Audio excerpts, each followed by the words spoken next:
ജോയ്സ് മേർ മിനിസ്ട്രീസിന്റെ സുഹൃത്തുക്കളും പാർട്ട്നേഴ്സുമാണ് ഈ പ്രോഗ്രാമിന്റെ ചിലവുകൾ വഹിക്കുന്നത്.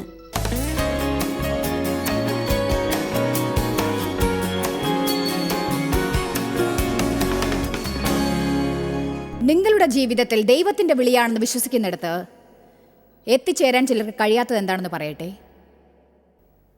ദൃഢത കഴിവിനെ പുറപ്പെടുവിക്കും. ദൈവം നമ്മെ വിളിക്കുന്നു. നമ്മെ വിളിക്കുമ്പോൾ നമ്മുടെ കുഴപ്പങ്ങളെ അവൻ അറിയുന്നു. നമ്മുടെ ബലഹീനതയിൽ ദൈവത്തിന്റെ ബലം പ്രവർത്തിക്കുന്നു. അവന്റെ വെളിച്ചം ഉടഞ്ഞ പാത്രങ്ങളിലൂടെ പ്രകാശിക്കുന്നു.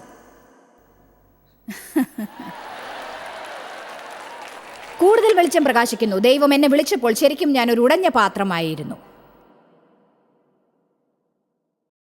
ദൈവം ബലഹീനരെയും ലോകത്തിന്റെ വിഡ്ഢികളെയും തന്റെ വെളിച്ചം അവരിലൂടെ പ്രകാശിപ്പിക്കാൻ കരുതിക്കൂട്ടി തെരഞ്ഞെടുത്തിരിക്കുന്നു. അപ്പോൾ ജനങ്ങൾക്ക് നമ്മെ നോക്കി പറയാനാവും അത് ദൈവത്തിന്റെ പ്രവൃത്തിയാണ്. അത് തീർച്ചയായും ദൈവം പ്രവർത്തിച്ചതാണ്. നിങ്ങൾക്കറിയാമോ, സത്യം പറഞ്ഞാൽ സ്കൂളിൽ ഞാൻ ഇംഗ്ലീഷിൽ വളരെ പുറകോട്ടായിരുന്നു.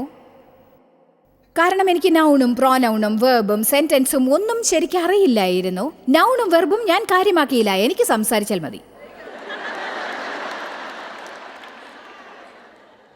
അങ്ങനെയുള്ള ഞാൻ ദിവസവും ടിവിയിലൂടെയും റേഡിയോയിലൂടെയും മറ്റു മാധ്യമങ്ങളിലൂടെയും ലോകത്തിലെ വലിയൊരു ഭാഗത്ത് സന്ദേശം നൽകുന്നു.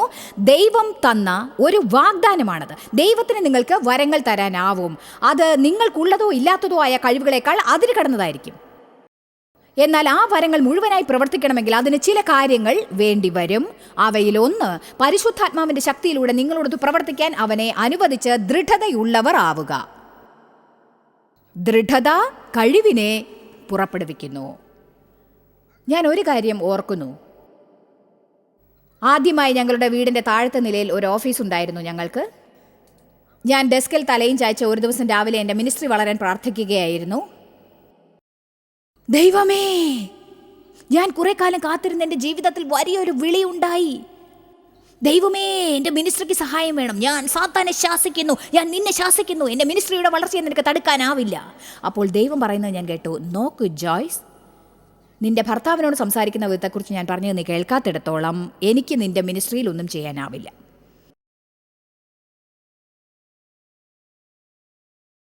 നിങ്ങളുടെ പ്രചോദനത്തെക്കാൾ മികച്ചതാണ്. നിങ്ങളെ കീറി മുറിക്കാൻ ശേഷിയുള്ള ഒരു സമർത്ഥമായ നാവുണ്ടെനിക്ക്. ഞാൻ താഴ്മയുള്ളവളായി എന്നെ മാറ്റിയെടുക്കാനായി ഒട്ടും ആഗ്രഹിച്ചിരുന്നില്ല. പുരുഷന്മാർ എന്നെ വേദനിപ്പിച്ചു, ദുഷിപ്പിച്ചു. അതിനാൽ ഞാൻ വളർന്നപ്പോൾ സ്വയം ഒരു നിയമമുണ്ടാക്കി. ഞാൻ ഈ വീട്ടിൽ നിന്ന് പോയാൽ എന്ത് ചെയ്യണമെന്ന് എനിക്കറിയാം. ആരും എന്നോട് അതിനെക്കുറിച്ച് പറയരുത്, പ്രത്യേകിച്ച് പുരുഷന്മാർ. അതെ, ഇത് കേൾക്കാനൊക്കെ കൊള്ളാം, പക്ഷെ ദൈവത്തിന്റെ കണക്കിൽ അത് ശരിയാവില്ല. ദേവനോട് നന്നായി പെരുമാറി. അദ്ദേഹം നല്ലവനാണ്. പക്ഷെ നമുക്ക് വിമർശനത്തിന്റെ ആത്മാവുള്ളപ്പോൾ എല്ലാവരിലും തെറ്റ് കണ്ടുപിടിക്കും. അവർ എത്ര നല്ലവരായിരുന്നാലും ശരി, അവരിൽ നിങ്ങൾക്ക് ഇഷ്ടപ്പെടാത്തത് മാത്രമേ കാണൂ. ഞാൻ സംസാരപ്രിയായിരുന്നു. അദ്ദേഹം ആഗ്രഹിക്കുന്നതിനോട് ഞാൻ പൊരുത്തപ്പെട്ടില്ലെങ്കിൽ തർക്കുത്തരം പറയും. അപ്പോൾ എൻ്റെ വായ അടയ്ക്കണമെന്ന് ദൈവം എന്നോട് ഉപദേശിക്കാറുണ്ട്. ദൈവം പറയും, നിന്റെ വായ അടയ്ക്ക്.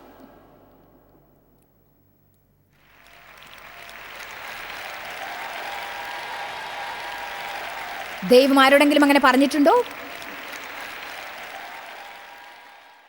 ആവർത്തന പുസ്തകം 7:22 പറയുന്നു, ഞാൻ നിന്റെ ശത്രുക്കളെ നിന്റെ കയ്യിൽ ഏൽപ്പിക്കുമ്പോൾ. ഇത് വളരെ രസകരമാണ്. കാരണം ഒരു പ്രശ്നത്തെ കീഴടക്കണം എന്ന് തോന്നിയാലും അത് സാധിക്കില്ല. അപ്പോഴാണ് പരിശുദ്ധാത്മാവ് അതിൽ കൈയിടാൻ ആരംഭിക്കുക. എന്നിട്ട് അവൻ അത് നിങ്ങൾക്ക് നൽകും. വേദപുസ്തകം പറഞ്ഞു, നിങ്ങൾ ശത്രുവിനെ വേരോടെ നശിപ്പിക്കണമെന്ന്. അവൻ്റെ കൂടെ ഉടമ്പടി ഉണ്ടാക്കരുത്. അവനോട് നിങ്ങൾ ബന്ധം സ്ഥാപിക്കരുത്. അവനെ മുഴുവനായി നശിപ്പിക്കുക, അവനെ ഇല്ലാതാക്കുക. ഞാൻ ഞായറാഴ്ചയും ചൊവ്വാഴ്ചയും ആത്മീയത ആഗ്രഹിക്കും. ബാക്കിയുള്ള ദിവസങ്ങളെല്ലാം വികൃതമായി പെരുമാറും. ഞാൻ ഡെസ്കിൽ തലചാച്ച് കിടക്കുമ്പോഴേക്കും ഞങ്ങളുടെ മിനിസ്ട്രി വളർന്നിരുന്നു. കുറച്ച് റേഡിയോ സ്റ്റേഷൻസ് കിട്ടിയിരുന്നു. 100-200 പേർക്ക് ഞാൻ മീറ്റിങ്ങുകൾ നടത്തിയിരുന്നു. പക്ഷേ നിങ്ങൾ ഒരു കാര്യം മനസ്സിലാക്കണമെന്ന് കരുതുന്നു. ചിലപ്പോൾ ദൈവത്തിൻ്റെ കരുണയാലും കൃപയാലും എനിക്ക് ചെറുതായിട്ട് എന്തെങ്കിലും ചെയ്യാൻ കഴിഞ്ഞു. ചില ബൈബിൾ സ്റ്റഡീസ് നടത്തി, ചെറിയ ചെറിയ മീറ്റിങ്ങുകൾ നടത്തി. എന്നെപ്പോലെ മോശമായി പെരുമാറിയ പലരും അതിൽ പങ്കെടുക്കുമായിരുന്നു. പക്ഷെ ഒരു കാര്യം പറയട്ടെ, എൻ്റെ ഭർത്താവിനോടുള്ള എൻ്റെ സംസാര രീതി മാറ്റിത്തരാൻ ഞാൻ ദൈവത്തെ അനുവദിക്കാതിരുന്നെങ്കിൽ എന്നെ ചൊടിപ്പിച്ചവരോടും സംസാരിക്കാൻ ഞാൻ ഇന്നിവിടെ നിൽക്കില്ലായിരുന്നു. അത് വളരെ എളുപ്പമാണ്. ഞാൻ നിങ്ങളോട് ഒരു കാര്യം പറയാം. ജീവിതത്തിലുള്ള നമ്മുടെ ജയം നമ്മുടെ കഴിവുകൾ കാരണമാണെന്ന് കരുതരുത്. നമ്മുടെ സ്വഭാവമാണ് പ്രധാനം. പലർക്കും തങ്ങളെ എവിടെയെങ്കിലും എത്തിക്കാനുള്ള വരങ്ങളുണ്ട്, പക്ഷെ അവിടെ എത്തിക്കഴിഞ്ഞാൽ അവിടെ തന്നെ നിൽക്കാൻ വേണ്ടത്ര സ്വഭാവം അവർക്കില്ല. അതുകൊണ്ടാണ് എനിക്ക് ഷൂട്ടിംഗ് സ്റ്റാർസിനെ കുറിച്ച് താല്പര്യം ഇല്ലാത്തത്. വാ, നീ അയാളെ പറ്റി കേട്ടിട്ടുണ്ടോ? വലിയ ആളാണ് കേട്ടോ. എന്നാൽ അയാൾ തൻ്റെ ജീവിതത്തിൽ ശരിയായി വേരൂന്ന് എല്ലാവരാലും അറിയപ്പെടുന്ന ഒരു പരിധിയിൽ എത്താതിരുന്നാൽ അധികകാലം അവിടെ നിൽക്കാനാവില്ല. ഉയരത്തിൽ പോയ വേഗത്തിൽ താഴേക്ക് വീഴും. സ്ത്രീയായാലും ഉയരത്തിൽ പോയ വേഗത്തിൽ താഴേക്ക് വീഴും. ക്രിസ്ത്യാനി എന്ന് വിളിക്കപ്പെടുന്ന ആരും തൻ്റെ നാമത്തിൽ അവരെ തന്നെ വിഡ്ഢികളാക്കുന്നത് ദൈവത്തിന് ഇഷ്ടമല്ല. അതിനാൽ നമുക്കാവശ്യം ദൃഢതയാണ്, കഴിവിനെ പ്രദർശിപ്പിക്കാനുള്ള ദൃഢത. മോശയുടെ ജീവിതത്തിൽ ഒരു വിളിയുണ്ടായിരുന്നു, പക്ഷേ അയാൾ വികാരാധീനനായി. അയാൾ സ്വന്തം ശക്തിയിൽ പ്രവർത്തിച്ചു, സ്വന്തം ചിന്തകളിലും. അതിനാൽ അയാൾ നുറുങ്ങാൻ വേണ്ടി ദൈവം 40 വർഷം അയാളെ ചുറ്റിച്ചു. ആമേൻ. പത്രോസിന് സംസാരം കൂടുതലായിരുന്നു, വികാരത്തിൻ്റെ കാര്യത്തിലും കോപക്കാരനായിരുന്നു, പക്ഷേ നല്ലൊരു ഹൃദയമുണ്ടായിരുന്നു.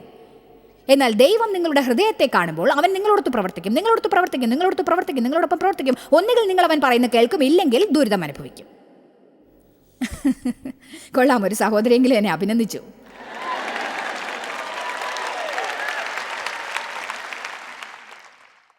അങ്ങനെ ഞങ്ങൾ ചിന്തകളിൽ മുന്നേറ്റമുണ്ടാക്കി, സംസാരത്തിൽ മുന്നേറ്റമുണ്ടാക്കി. പക്ഷെ ഞാൻ സത്യം പറയട്ടെ, നമ്മുടെ വായയെ നിയന്ത്രിക്കാൻ കഠിനമായിരിക്കും. നമ്മുടെ വികാരങ്ങളെയും മനോനിലയെയും നിയന്ത്രിക്കാൻ അല്പം പ്രയാസമായിരിക്കും. പക്ഷേ ഞാൻ പറയട്ടെ, അവ രണ്ടും വളരെ അടുത്താണ്.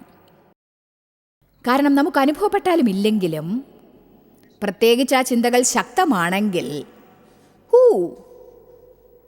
തെറ്റായ തോന്നൽ ഉണ്ടാവുകയാണെങ്കിൽ ശരിയായ പ്രവൃത്തികൾ ചെയ്യാൻ പ്രയാസമായിരിക്കും. ഇന്ന് നിങ്ങൾ മനസ്സിൽ തീരുമാനിച്ച് മനസ്സ് ദൃഢമാക്കിക്കൊണ്ട് ഇന്ന് ഇവിടം വിടുകയാണെങ്കിൽ എനിക്ക് എന്ത് തോന്നുന്നു എന്നതൊരു പ്രശ്നമല്ല. ദൈവകൃപയാലും കരുണയാലും എനിക്ക് ശരിയായ കാര്യങ്ങൾ ചെയ്യാൻ സാധിക്കും. ആർക്കെങ്കിലും മാപ്പ് നൽകണമെങ്കിൽ അത് തോന്നേണ്ട ആവശ്യമില്ല. ആരോടെങ്കിലും നന്നായി പെരുമാറണമെങ്കിൽ നന്നായി പെരുമാറണമെന്ന് തോന്നേണ്ടതില്ല. എൻ്റെ അച്ഛൻ മരിക്കുന്നത് വരെ അദ്ദേഹത്തെ പരിപാലിക്കണമെന്ന് എനിക്ക് തോന്നിയില്ല, കാരണം അദ്ദേഹം എൻ്റെ ജീവിതം ചീത്തയാക്കിയില്ലേ. പക്ഷെ തീരുമാനമെടുത്ത് ഞാനത് ചെയ്തു. ബൈബിൾ പറയുന്നു, നന്മ ചെയ്യുന്നതിൽ തളർന്നു പോകരുത്, ശരിയായ തീരുമാനമെടുക്കുന്നതിലും. കാരണം അങ്ങനെ ചെയ്താൽ, തളരാതിരുന്നാൽ തക്ക കാലത്ത് ഫലം കായ്ക്കും. നല്ല പെരുമാറ്റത്തിനായി നിങ്ങൾക്ക് തോന്നണമെന്നില്ല. സന്തോഷിക്കണമെങ്കിൽ അതിന് തോന്നണമെന്ന് ആവശ്യമില്ല. നിങ്ങളുടെ മുഖത്തൊരു പുഞ്ചിരി പരത്താനും. ദൃഢത എന്നത് നിങ്ങൾ വിഷമിച്ചിരിക്കുമ്പോഴോ നിരാശയിലായിരിക്കുമ്പോഴോ പെട്ടെന്ന് ശാന്തത പ്രാപിച്ച് ദൃഢത നേടാനുള്ള കഴിവാണ്. ഏതൊരു സ്ഥിതിയെയും സഹിക്കാനുള്ള ശക്തി ലഭിച്ച് ശാന്തത പാലിക്കുകയാണത്. അതാണ് അതിനർത്ഥം. എത്ര മനോഹരം! ദൃഢത എന്നത് മറ്റുള്ളവർക്കും അതുപോലെ നമുക്കും നൽകാവുന്ന ഏറ്റവും മനോഹരങ്ങളായ ഒരു സമ്മാനമാണ്. ദൃഢത എന്നാൽ ആശ്രയമാണ്. ഒരാൾ ദൃഢതയോടെ ഇരിക്കുകയാണെങ്കിൽ അവരിൽ ആശ്രയിക്കാൻ കഴിയുമെന്ന് നിങ്ങൾക്ക് തോന്നും. എനിക്കെപ്പോഴും ദിവസവും നല്ല മനോനിലയിലായിരിക്കാൻ ദേവിനെ ആശ്രയിക്കാനാവും. അദ്ദേഹത്തെ വിവാഹം കഴിച്ചിട്ടിപ്പോൾ 43.5 വർഷമായിരിക്കുന്നു. എനിക്ക് തുറന്നു പറയാൻ സാധിക്കും, ചിലപ്പോൾ ഒരു പക്ഷേ അദ്ദേഹം ഈ കാലയളവിൽ 4-5 പ്രാവശ്യം മാത്രമേ മോശമായ മൂഡിലായിരുന്നുള്ളൂ. അതും പറയത്തക്ക മോശമായിരുന്നില്ല. വിവാഹത്തിന് ശേഷം ആദ്യത്തെ മാസം എൻ്റെ മൂഡ് മോശമായിരുന്നു. അദ്ദേഹത്തിൻ്റെ ജീവിതത്തിൽ അങ്ങനെ ഒരു മൂഡ് ഉണ്ടായിട്ടേ ഇല്ല. അതിനു കാരണം ഡേവിൻ്റെ വ്യക്തിത്വമാണ്. അദ്ദേഹം എന്തും എളുപ്പത്തിലെടുക്കും. പല സാഹചര്യങ്ങളെയും നേരിടാൻ അദ്ദേഹത്തെ സഹായിക്കുന്നത് സന്തുഷ്ടമായ വ്യക്തിത്വമാണ്. അത് പറയാതെ വയ്യ. പക്ഷേ അതിനേക്കാൾ ഉപരി ദൈവത്തെ വിശ്വസിക്കാനുള്ള തീരുമാനമാണ്. ദൈവത്തെ വിശ്വസിക്കുമെന്നത് അദ്ദേഹത്തിൻ്റെ തീരുമാനമാണ്. ദേവിൻ്റെ ദൃഢതയെ സഹായിക്കുന്ന മറ്റൊരു കാര്യം എനിക്കറിയാം. അത് നിങ്ങളെയും അത്ഭുതപ്പെടുത്തും. അദ്ദേഹം സ്വയം നല്ല രീതിയിൽ പരിപാലിക്കും. എക്സസൈസ് ചെയ്യും, എണ്ണ പലഹാരങ്ങളും മറ്റും അധികം കഴിക്കില്ല, നന്നായി ഉറങ്ങും, ഒരിടത്തിരുന്ന് വിഷമിക്കില്ല. ശരി, ദൃഢതയാണ് എല്ലാറ്റിൻ്റെയും ആകത്തുക. കാരണം അളവിലധികം ക്ഷീണിക്കുമ്പോൾ നന്നായി പെരുമാറാൻ നിങ്ങൾക്ക് കഠിനമായി. ഇവിടെ നിന്നുകൊണ്ട് നിങ്ങൾ സ്വയം പരിപാലിക്കണമെന്ന് ഉത്സാഹപ്പെടുത്താൻ എനിക്ക് സാധിക്കും. നിങ്ങൾ ഇവിടെ വന്നതിന് വിലമതിപ്പുണ്ട്. ദുരിതം അനുഭവിക്കുന്ന, അസ്വസ്ഥരാവുന്ന, പെട്ടെന്ന് നിരാശപ്പെടുന്ന, സമ്മർദ്ദത്തിനിരയാവുന്ന ആരുടെയെങ്കിലും കൂടെയുള്ള ബന്ധം സന്തോഷിക്കാനാവില്ല. നിങ്ങളുടെ കുടുംബത്തിനൊരു സഹായം ചെയ്യൂ. അതെ, നിങ്ങൾക്ക് ക്ഷീണമുണ്ടെന്ന് അറിയാം, എനിക്കും ക്ഷീണമുണ്ട്. ഇത് മനസ്സിലാക്കിയാൽ നമുക്ക് പോകാം. നിങ്ങളുടെ കുടുംബത്തിനൊരു സഹായം ചെയ്യൂ. ആമേൻ. നിങ്ങളുടെ കുടുംബത്തിന് സഹായം ചെയ്യൂ. എന്നിട്ട് മനസ്സിനെ ദൃഢമാക്കൂ. നിങ്ങൾ വീട്ടിലെത്തുമ്പോൾ മോശമായ മനോഭാവം ഉണ്ടാക്കുന്ന നാറുന്ന ചിന്തകളെ അകറ്റുക.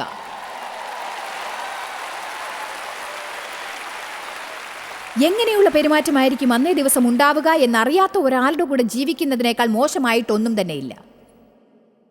ഇതൊരിക്കലും ശരിയായിരിക്കില്ല.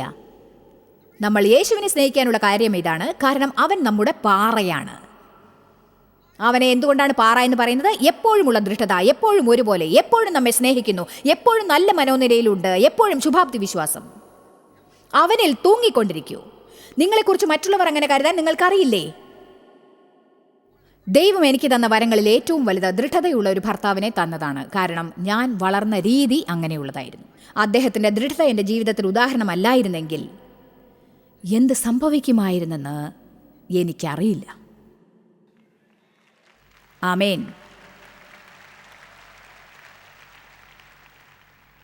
നിങ്ങൾ ബൈബിളിൽ ഫിലിപ്പിയർ 1:28-29 വായിക്കൂ. ഇതൊരു നല്ല വചനമാണ്. ഇത് കേൾക്കൂ. നിങ്ങൾക്കായി ഞങ്ങളത് സ്ക്രീനിൽ കാണിക്കാം. ഇത് അവരുടെ നാശത്തിനും നിങ്ങളുടെ രക്ഷയ്ക്കും ഒരടയാളമാകുന്നു. ക്രിസ്തുവിൽ വിശ്വസിപ്പിൻ. ദൃഢതയെക്കുറിച്ച് ഇതാ മറ്റൊരു വാക്യം. നിങ്ങൾ ഏകാത്മാവിൽ നിലനിന്ന് എതിരാളികളാൽ ഒന്നിലും കുലുങ്ങിപ്പോകാതെ ഏക മനസ്സോടെ സുവിശേഷത്തിൻ്റെ വിശ്വാസത്തിനായി, അതായത് നിങ്ങൾ ദൃഢതയോടെ നിന്നാൽ ശത്രുവിനോട് പറയുന്നു, നീ നശിച്ചു പോകും. കാരണം സാത്താന് നിങ്ങളെ ഒന്നും ചെയ്യാൻ സാധിക്കുകയില്ല. നിങ്ങളെ കുലുക്കി വിഷമിപ്പിച്ചുകൊണ്ടിരിക്കാൻ അവൻ ആഗ്രഹിക്കുന്നു. അങ്ങനെ നിങ്ങൾ ചില വിഡ്ഢിത്തങ്ങൾ പറയാൻ തുടങ്ങും. അതുപോലെ വിഡ്ഢിത്തങ്ങൾ പ്രവർത്തിക്കും. അടുത്ത 5 ദിവസം അന്നേ ദിവസം ചെയ്ത പല കാര്യങ്ങളെക്കുറിച്ചും കുറ്റബോധം ഉണ്ടാവും. ഞാൻ പറയുന്നത് ശ്രദ്ധിക്കുന്നുണ്ടോ? പക്ഷേ നിങ്ങളുടെ രക്ഷയുടെയും വിമോചനത്തിൻ്റെയും അടയാളം ദൈവത്തിൽ നിന്നാണ്. എൻ്റെ സഹായികളൊന്ന് വരാമോ?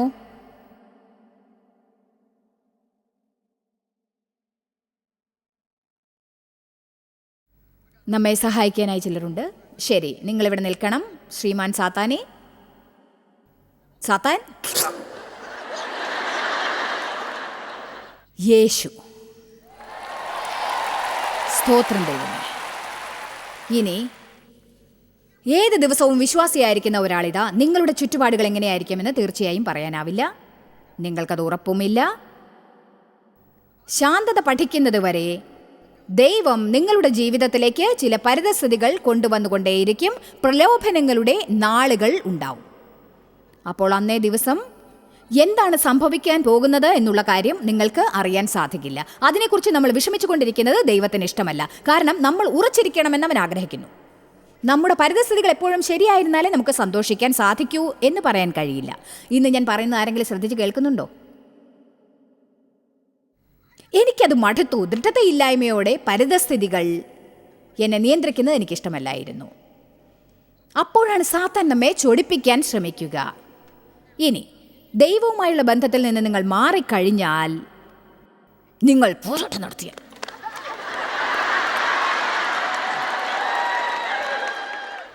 അവനെ സന്തോഷിപ്പിക്കാൻ, കൂടുതൽ സന്തോഷിപ്പിക്കാൻ ശത്രു പരിശ്രമിക്കും. നമുക്ക് വേണ്ടി ഒന്നും ചെയ്യാനാവാത്ത ഒരിടത്ത് നമ്മൾ ദൈവത്തെ നിർത്തും. കാരണം അവനിൽ നമ്മൾ വിശ്വസിക്കുന്നില്ല. എന്നാൽ മറിച്ച് ഈ കാര്യങ്ങൾ നടന്നുകൊണ്ടിരിക്കുമ്പോൾ ദൈവം നോക്കുന്നു. ദൈവം നോക്കി നിൽക്കും.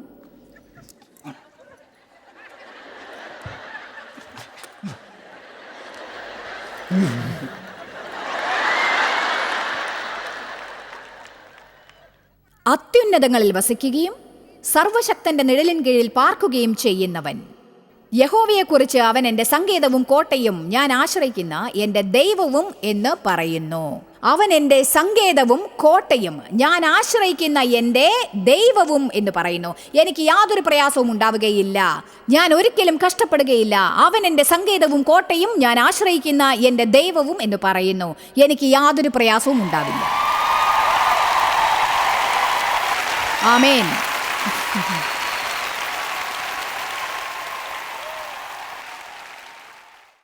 നിങ്ങളിത് കാണണമെന്ന് ഞാൻ ആഗ്രഹിക്കുന്നു. കാരണം അതാണ് പരിശുദ്ധാത്മാവിന്റെ രാജ്യത്ത് സംഭവിക്കുന്നത്.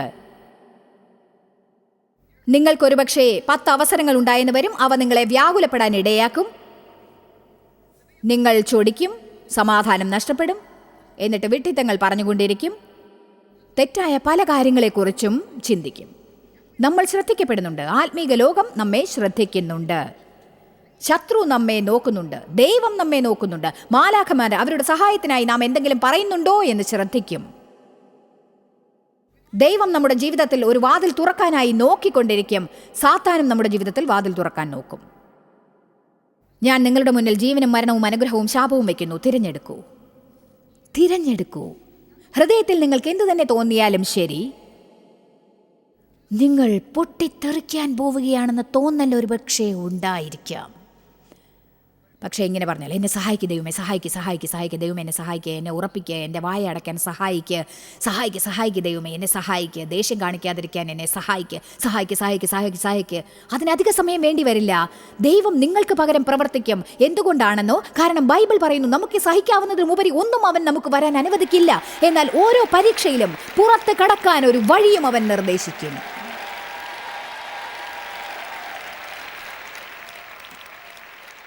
ഇത് അവരുടെ നാശത്തിനും നിങ്ങളുടെ രക്ഷയ്ക്കും ഒരു അടയാളമാകുന്നു. അത് ദൈവം വെച്ചതാകുന്നു. ക്രിസ്തുവിൽ വിശ്വസിക്കാൻ മാത്രമല്ല, അവന് വേണ്ടി കഷ്ടം അനുഭവിപ്പാനും അവൻ നിങ്ങൾക്ക് വരം നൽകിയിരിക്കുന്നു. ഇത് സാത്താൻ്റെ നാശത്തിനും നിങ്ങളുടെ രക്ഷയ്ക്കും ഒരു അടയാളമാകുന്നു. അത് ദൈവം വെച്ചതാകുന്നു. നിങ്ങൾ വീട്ടിൽ ചെന്ന് ദൈവത്തിൻ്റെ സഹായത്തോടെ ഒരു തീരുമാനമെടുക്കുക. നിങ്ങളപ്പോൾ ദൃഢതയുള്ളവരാകും. ദൈവം നമുക്ക് ഭയത്തിൻ്റെതല്ല, പകരം സ്നേഹത്തിൻ്റെയും ശക്തിയുടെയും ആത്മാവിനെ അത്രേ നൽകിയിരിക്കുന്നത്. കാര്യങ്ങളെക്കുറിച്ച് ചിന്തിക്കൂ. എന്നിട്ട് എങ്ങനെ പെരുമാറണം എന്നതിനെക്കുറിച്ച് മനസ്സ് ദൃഢപ്പെടുത്തുക. ഓരോ ദിവസവും നിങ്ങളുമായി ഒരു ചെറിയ മീറ്റിംഗ് നടത്തുക. ചില കാര്യങ്ങളെക്കുറിച്ച് ചിന്തിക്കുക. സ്വയം ഇങ്ങനെ പറയരുത്, അഥവാ ഞാൻ എത്രയോ കാലം ഇതിനെക്കുറിച്ച് പ്ലാൻ ചെയ്തിട്ടുണ്ടായിരുന്നു, എൻ്റെ പദ്ധതികൾ ഞാൻ വിചാരിച്ചതുപോലെ നടക്കാതെ ഇരിക്കുകയാണെങ്കിൽ ഞാൻ ഇരട്ടി കോപക്കാരിയായി മാറും. എന്നാൽ ഞാൻ ഇപ്പോൾ തന്നെ പറയാം, നിങ്ങൾ നിങ്ങളുടെ വിധിയിൽ ഒപ്പിട്ട് കഴിഞ്ഞു. നിങ്ങളെ വിഷമിപ്പിക്കാൻ എന്തെങ്കിലും സംഭവിക്കും. അതെന്താണെന്ന് നിങ്ങൾ കണ്ടുപിടിക്കണം. ആരാധന നിങ്ങൾക്ക് പ്ലാൻ ചെയ്യാനാവില്ല. ഹലോ, നിങ്ങൾക്ക് ആരാധന പ്ലാൻ ചെയ്യാനാവില്ലെന്നാണ് ഞാൻ പറഞ്ഞത്. ഈ സന്ദേശം ഞാൻ കരുതിയതുപോലെ ഓർഡർ പ്രകാരം ഓർഗനൈസ്ഡ് ആയിട്ടല്ല ഞാൻ പറഞ്ഞുകൊണ്ടിരിക്കുന്നത്. ഞാൻ എത്രയോ മണിക്കൂറുകളും ആഴ്ചകളും ഒരുക്കി വെച്ച് പ്ലാൻ ചെയ്തുകൊണ്ടിരുന്ന സന്ദേശം ദൈവം മാറ്റിമറിച്ച് വേറൊരു ദിശയിലാക്കുമ്പോൾ എനിക്ക് സത്യത്തിൽ വല്ലാതെ കോപം വരുന്നതായി തോന്നിയിരുന്നു. നമ്മുടെ ജീവിതത്തിൽ സൃഷ്ടിപരമായ കഴിവുണ്ടാവില്ല. നമ്മുടെ പ്ലാനിനെ ആരാധിക്കുന്ന സമയത്ത് ഒരിക്കലും അത് നമുക്ക് സന്തോഷം ഉണ്ടാക്കില്ല. കാരണം മനുഷ്യ മനസ്സ് സ്വന്തം രീതിയിൽ പ്ലാൻ ചെയ്യും, പക്ഷെ ദൈവം അവൻ്റെ കാലടികളെ തിരിക്കുന്നു. ആമേൻ. നിങ്ങളെക്കുറിച്ച് എനിക്കറിയില്ല, പക്ഷെ എനിക്ക് കുറേ കാലം സന്തോഷം അനുഭവിക്കാൻ കഴിഞ്ഞില്ല. ഇനി ഞാൻ തീർച്ചയായും ജീവിതം സന്തോഷിക്കുന്നതായിരിക്കും.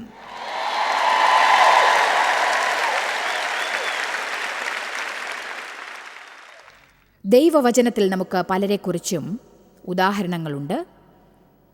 അവർ ശരിയായി പ്രവർത്തിച്ചവരാണ്, എന്നാൽ എല്ലാം തെറ്റായി ചെയ്തവരുടെയും ധാരാളം ഉദാഹരണമുണ്ട്. ഏലിയാവ് ഒരിക്കൽ സ്വർഗത്തിൽ നിന്ന് തീ കൊണ്ടുവന്ന് ബാലിൻ്റെ തെറ്റായ പ്രവാചകന്മാരിൽ 450 പേരെ വിഡ്ഢികളാക്കി അവരെ കൊന്ന് തുണ്ട് തുണ്ടായി വെട്ടിക്കളഞ്ഞു. അടുത്ത ദിവസം അയാൾ എന്തുമാത്രം ക്ഷീണിച്ചിട്ടുണ്ടാവുമല്ലേ? ചിലപ്പോൾ നമ്മൾ ഇവയെല്ലാം വായിക്കുമ്പോൾ അതിനെക്കുറിച്ച് ചിന്തിക്കാറില്ല. അതിനയാൾക്ക് എന്തുമാത്രം ശക്തി ഉണ്ടായിരുന്നിരിക്കും, അത് പ്രവർത്തിക്കാനായി എന്തുമാത്രം വികാരപരമായ ശക്തി ഉണ്ടായിരിക്കണം. അടുത്ത ദിവസം ഇസബേൽ എന്നൊരു സ്ത്രീയുടെ ഭീഷണിക്ക് ഭയന്ന് മരുഭൂമിയിലേക്ക് ഓടിപ്പോയി ഒരു മരത്തിൻ്റെ അടിയിൽ ഇരുന്ന് മരിച്ചാൽ മതി എന്ന് ആഗ്രഹിച്ചു. ദൈവം അയാൾക്ക് ഭക്ഷണവും ഉറക്കവും നൽകാൻ മാലാഖയെ അയച്ചു.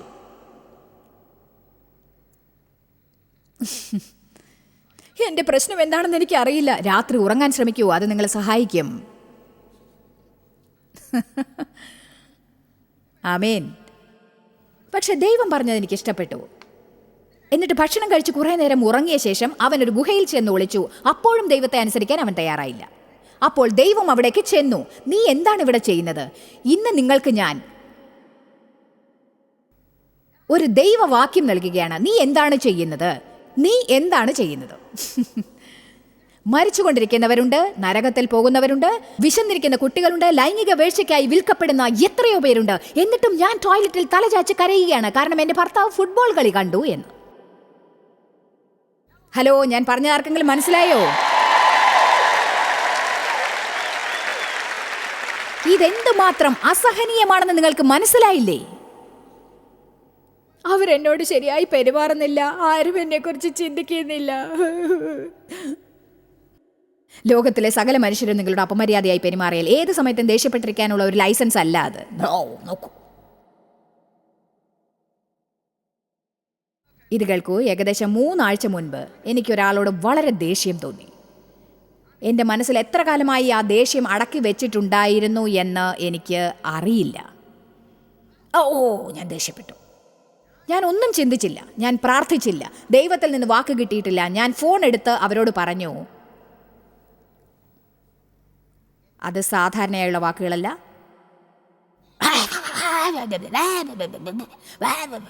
ഞാൻ നിങ്ങൾക്ക് ഇത്രയൊക്കെ ചെയ്തിട്ട്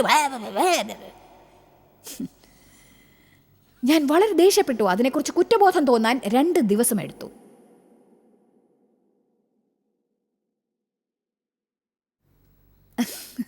ഞാൻ പഴയതുപോലെയല്ല, അത്രയ്ക്ക് ദേഷ്യമായിരുന്നു. സാധാരണ 5 മിനിറ്റ് കഴിഞ്ഞാൽ എനിക്ക് കുറ്റബോധം തോന്നുന്നു. പക്ഷേ എനിക്കെന്തോ അവരോട് ഭയങ്കര ദേഷ്യം തോന്നി. 3 ദിവസം കഴിഞ്ഞിട്ടും എനിക്ക് മാപ്പ് ചോദിക്കണം എന്ന് തോന്നിയതേ ഇല്ല.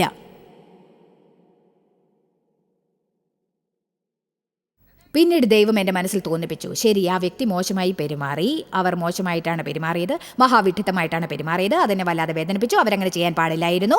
പക്ഷേ ദൈവം പറഞ്ഞു, അതൊരു കാരണമാക്കരുത്.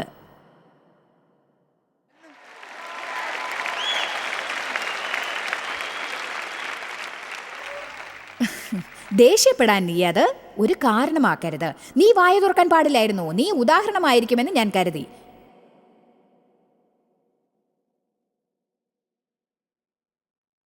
ഞാൻ വീണ്ടും ഒരു രാത്രി കാത്തിരുന്നു.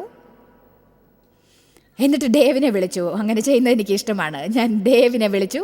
അദ്ദേഹത്തിന് പരിതസ്ഥിതിയെക്കുറിച്ച് അറിയാൻ ഞാൻ പറഞ്ഞു, ദൈവമായിരിക്കും എന്നോട് പറയുന്നതെന്ന് കരുതുന്നു, അവരെ വിളിച്ച് മാപ്പ് പറയണം എന്ന്. പക്ഷേ ചിലപ്പോൾ ഞാൻ ഒരല്പം കൂടുതൽ സ്വാതന്ത്ര്യം എടുക്കും. എല്ലാവരെയും അവരുടെ സ്ഥാനത്ത് നിർത്താൻ നോക്കാറുണ്ട്. അങ്ങനെ ഞാൻ മാപ്പ് ചോദിച്ചാൽ അവരെ സംബന്ധിച്ച് എന്തെങ്കിലും നന്മയുണ്ടാക്കും എന്ന് തോന്നുന്നുണ്ടോ? 3 ആഴ്ചകൾക്ക് മുൻപാണ് ഇത് നടന്നത്. അദ്ദേഹം ഇങ്ങനെ പറയണമെന്ന് ഞാൻ ആഗ്രഹിച്ചിരുന്നു. വേണ്ട, നീ അത് ചെയ്യേണ്ട ആവശ്യമില്ല, അത് അവർക്ക് ഒരു നന്മയും ഉണ്ടാക്കുമെന്ന് തോന്നുന്നില്ല. അദ്ദേഹം പറഞ്ഞു, ജോയ്സ്, ദൈവം ചെയ്യാൻ പറഞ്ഞതുപോലെ ചെയ്യണം. എനിക്ക് അദ്ദേഹത്തോട് ദേഷ്യം തോന്നി. ഞാനത് കേൾക്കാൻ ആഗ്രഹിച്ചില്ല. ദൈവം പറഞ്ഞതുപോലെ ചെയ്യ്. ഈ വീട്ടിൽ എനിക്കൊരു സമാധാനവും ഉണ്ടാവില്ല എന്ന തോന്നലായിരുന്നു എൻ്റെ മനസ്സിൽ. എനിക്കത് ചെയ്യാൻ ഇഷ്ടമല്ല.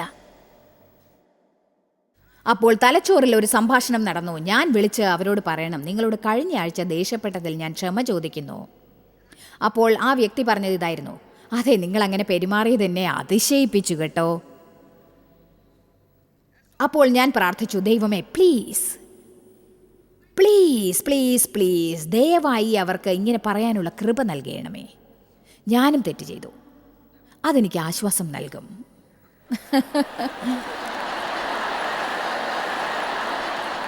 അതെ, ഇങ്ങനെ പറയാൻ സാധിച്ചാൽ കൊള്ളാം എന്നെനിക്ക് തോന്നി. നിങ്ങൾക്കറിയാമോ, കഴിഞ്ഞ ആഴ്ച ദേഷ്യപ്പെട്ടതിന് എനിക്ക് ദുഃഖം തോന്നുന്നു. അപ്പോൾ അവർ പറയണം, നോക്ക്, അതെനിക്ക് വേണം. ഞാൻ നിങ്ങളെ കുറ്റപ്പെടുത്തുന്നില്ല, പക്ഷേ വളരെ നന്ദി പറയുന്നു.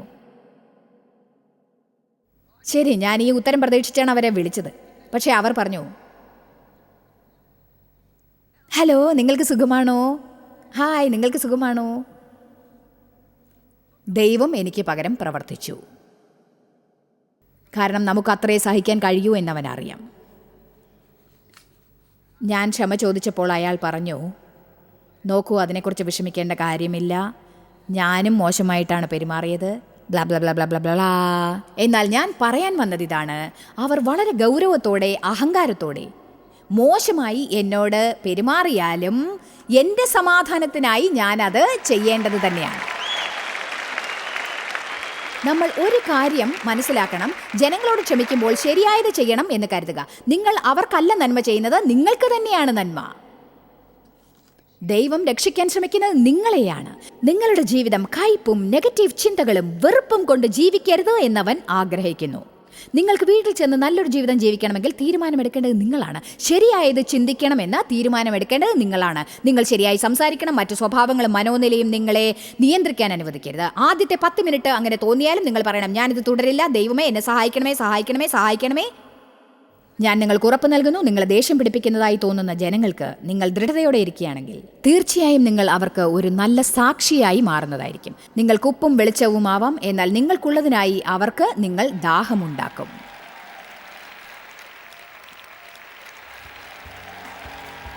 നിങ്ങൾക്കുള്ളതിനായി മറ്റുള്ളവർക്ക് ദാഹം തോന്നാൻ നിങ്ങൾ ഇടയാക്കുമോ? മറ്റുള്ളവർക്കും നമുക്കും നൽകാവുന്ന ഏറ്റവും വലിയ സമ്മാനങ്ങളിൽ ഒന്ന് അസ്വസ്ഥരായിരിക്കുന്നതിന് പകരം ദൃഢത പാലിക്കാൻ തീരുമാനിക്കുക. ഞാൻ എത്രയോ വർഷങ്ങൾ ജീവിതത്തിൽ വികാരങ്ങളാൽ നിയന്ത്രിക്കപ്പെട്ടുകൊണ്ടിരുന്നു. എനിക്കത് എളുപ്പമല്ലായിരുന്നു. എൻ്റെ ചുറ്റുമുള്ളവർക്കും അത് എളുപ്പമല്ലായിരുന്നു. ഞാൻ ദൃഢതയുള്ളവളാകാൻ വേണ്ടി ജീവിതത്തിൽ ദൈവത്തോടും പരിശുദ്ധാത്മാവിനോടും കൂടി പ്രവർത്തിച്ചു. ഞാൻ നിങ്ങളെ പ്രോത്സാഹിപ്പിക്കുകയാണ്. നിങ്ങൾക്കും അത് വേണമെങ്കിൽ 100% അതിനായി വാഞ്ചിക്കുന്നുണ്ടെങ്കിൽ. ദൃഢത എന്നത് നാം ദൈവത്തിൽ ആശ്രയിക്കുന്നതിൻ്റെ ഒരു ഉറച്ച അടയാളമാണ്. ജോയ്സ് മേയറുടെ ശുശ്രൂഷാ കേന്ദ്രത്തിൽ നിങ്ങൾ അറിഞ്ഞതിനേക്കാൾ നിങ്ങൾ ഞങ്ങൾക്ക് വളരെ പ്രിയപ്പെട്ടവരാണ്. ലോകം മുഴുവൻ ഈ ശുശ്രൂഷാ കേന്ദ്രത്തെ നടത്താൻ സഹായിച്ചതിൽ എല്ലാവർക്കും വളരെ നന്ദി. നമ്മൾ ഒരുമിച്ച് വിശക്കുന്നവർക്ക് ആഹാരം കൊടുക്കുന്നു, പാവപ്പെട്ടവർക്ക് വസ്ത്രങ്ങൾ കൊടുക്കുന്നു, എല്ലാ ദേശത്തേക്കും സന്ദേശങ്ങൾ അറിയിക്കുന്നു. ഞങ്ങൾ നിങ്ങളോട് അപേക്ഷിക്കുകയാണ്, ഞങ്ങളോട് ബന്ധപ്പെടുക. joycemeyer.org. നിങ്ങളുടെ പ്രാർത്ഥനകളും അപേക്ഷകളും പകർന്നുകൊള്ളാൻ, അതിനെപ്പറ്റി കൂടുതൽ അറിയുവാൻ, ജോയ്സിന്റെ പൊതുയോഗ വിവരപ്പട്ടിക ലോകം മുഴുവൻ ക്രിസ്തുവിന്റെ സ്നേഹം പകരാൻ ഞങ്ങളോട് പങ്കുചേരുക. ജോയ്സ് മേയർ മിനിസ്ട്രീസിന്റെ സുഹൃത്തുക്കളും പാർട്ട്നേഴ്സുമാണ് ഈ പ്രോഗ്രാമിന്റെ ചിലവുകൾ വഹിക്കുന്നത്.